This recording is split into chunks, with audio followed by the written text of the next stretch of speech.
Elo Hell, a fate so gruesome, so foul, yet millions of gamers are doomed to suffer every day.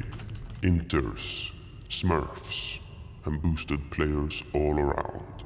A land where no matter how hard you try to escape, only luck can determine your fate.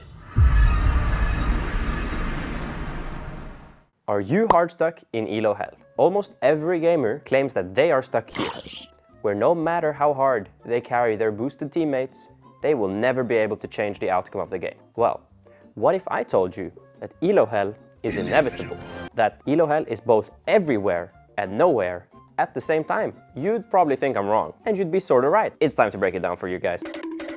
For starters, most competitive games are 5v5. Just think Counter-Strike, Valorant, League of Legends, Dota. This effectively means that you are responsible for a fifth of your team's performance, right? While it is not completely true, you can generally argue that some games are won as long as you don't throw your mouse out the window, due to having the better team. Let's say that that's 40% of games, while another 40% then would logically be lost even if you chug a liter of Faker's bathwater. Now that leaves 20% of games where you get to decide the outcome, where you get to be the hero and get all your sweaty, crusty, sunlight allergic teammates to write well played in the chat after you barely clutched out the 1v1. Essentially, some game outcomes are simply out of your control, and the quicker you accept that, the more mental resilience you can build. But I'm so much better than my teammates.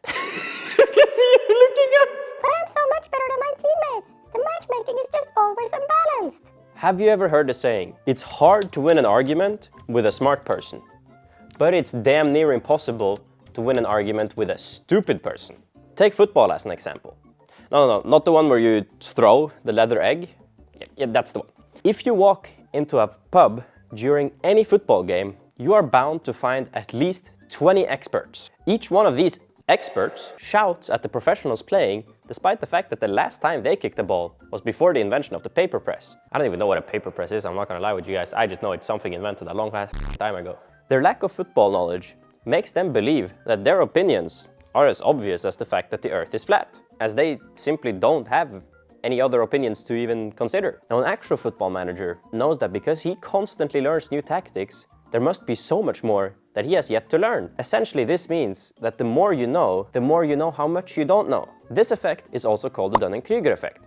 And in gaming, this means that the lower skilled players tend to overestimate their skill and game knowledge, while the higher skilled players tend to underestimate those. It looks something like this. And this means that if you are in the lower elo, you are more likely to blame your teammates and to blame other external factors instead of focusing on yourself and looking at what you can do to improve and affect those 20% impactful games. So with all that in mind, we can conclude that Elo Hell is real, right? Well, there has actually been a study on the concept of Elo Hell in League of Legends, and it had some pretty interesting findings. One of them was that only 13% of the players in the survey blamed their own skill and game knowledge for their rank. The other people blamed mostly lack of time to play the game, motivation, or their teammates. Now, the study did find that the Dunning-Kruger effect was quite apparent. Players at the lower ranks overestimated their skill and game knowledge significantly more than those at the higher ranks. Now that this has been established to be a real place, what can you poor soul do to escape this suffering? Well, the answer's pretty much been there all along. Just get good. Except that some games are out of your control, but not every game.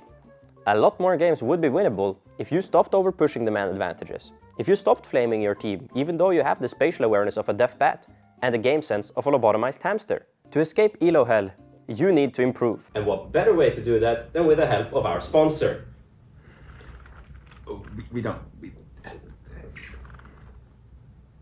One of the best ways to improve is by getting coached. However, we wouldn't recommend you to just find your first Gold 3 friend to teach you how he got out of Iron, as that is about as useful as getting a dating coach with a goatee and a rat's tail. You should rather spend some time and effort on finding good coaching tutorials on YouTube or getting your own coach for more personalized feedback. However, we'll explain more about coaching in a future video, so stay tuned for that. And as always, remain hardstuck.